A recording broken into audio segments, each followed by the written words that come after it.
So I got home at around 11 p.m. Late night at the office turned into an even later night at the bar. About 4 drinks deep at this point, and I'm tired. Just about ready to fall asleep as I stumble through the doorway. I lay down on the couch and reach for my bag of joints and spark one up as I pull YouTube on my laptop. I'm in the middle of watching some luxury cruise tour, close passing out when I hear the front door open. I sit up and turn my head slightly, just enough to see my roommate coming in. He hangs his jacket in the closet and doesn't say anything and walks slowly to his room, which is normal enough. I'd been living with him for about 3 months, long enough for me to pick up on most of his tendencies. The guy really doesn't talk unless spoken to, which was far from a problem for me. He also generally kept things clean on his end, never causing much in the way of problems. I really couldn't complain, so I go back to watching YouTube, and about 5 minutes later, I hear the shower in his room turning on. Once again, nothing strange. At this point, I'm watching bare-knuckle boxing highlights with my eyes half open, maybe 1 or 2 minutes away from passing out. I remembering waking up in darkness, my head hurting, my throat dry as hell.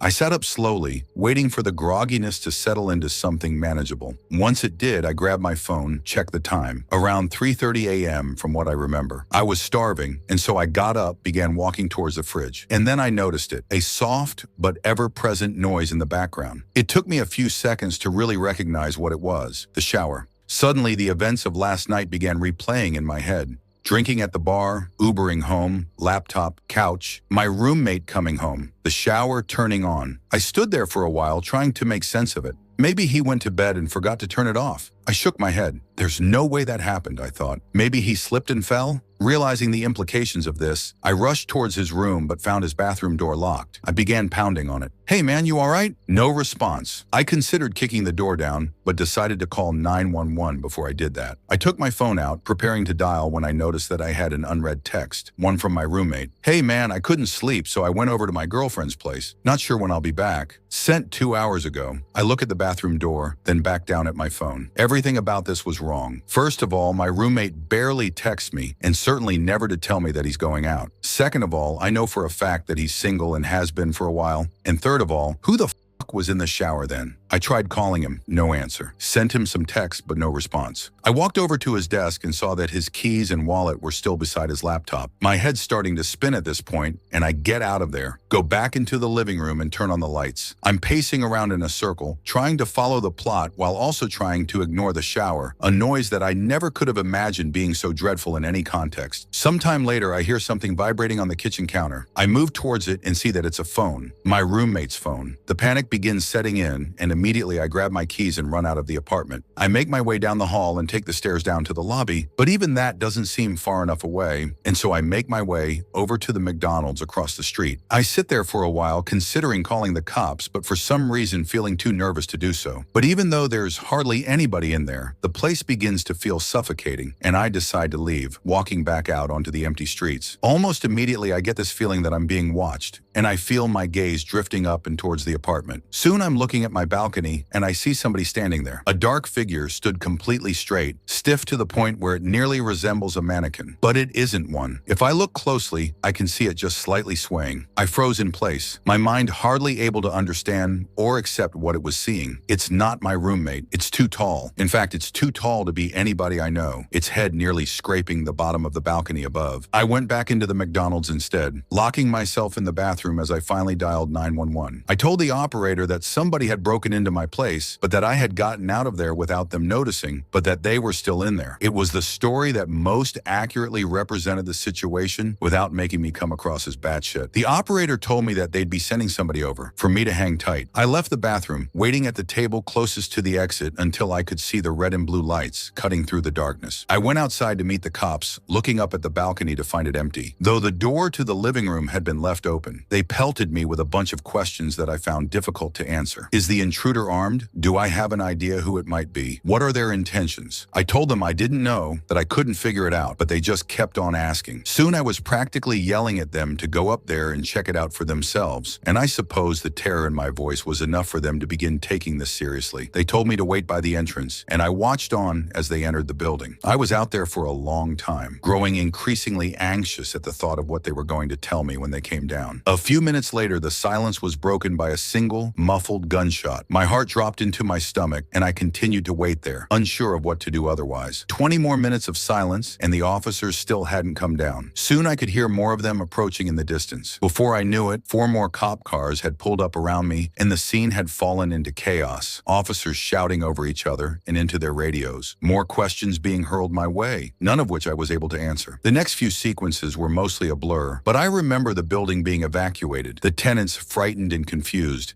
as they were ushered outside while the officers became more and more frantic. I remembered hearing more scattered gunshots, some screaming, other noises that were difficult to make sense of. There were a few lapses in my memory after that, but I recall being pushed into the back of a police car. After being driven to the station, I was led into one of the interrogation rooms, where I found 2 nondescript men in suits waiting for me. They didn't introduce themselves and immediately went into a series of questions, each one more bizarre than the last. What company was your roommate employed by? What was the nature of his job? How many different people have been inside your apartment since your roommate moved in? Have you ever heard voices inside the apartment from the hours of midnight to 3 a.m.? Voices that did not belong to your roommate? Have you ever seen a circle of people standing outside of the apartment from the hours of midnight to 3 a.m.? People that were exceptionally tall? And one of the most unsettling ones, have you ever seen somebody standing at the foot of your bed upon waking up between the hours of midnight to 3 a.m., only for them to disappear moments later? If so, do you remember what they looked like? Any distinct features? As they continued probing me, my mind began conjuring up some of the strange shit that had happened after my roommate had moved in, shit that I had written off as figments of my imagination, simply because I had no other explanation for them. I did hear the voices, always coming from the room next to mine where my roommate slept. I was always so tired when I heard them, but I do remember it either sounding like a young woman or a man with an extremely deep voice. I could never make out any words. It always sounded like gibberish. And then there was that one time where I went to the bathroom in the middle of the night. Still half asleep, I didn't bother turning the lights on as I entered, but as my eyes began adjusting to the dark, I could have sworn that somebody was already sitting on the toilet. Somebody extremely tall. Of course, when I turned on the lights, nothing was there. It was easy to chalk it up as a product of late-night drowsiness at the time, and I had never really thought about it since. After doing my best to give them useful information, the suits spent a good few minutes taking notes on their phones. Once they were done,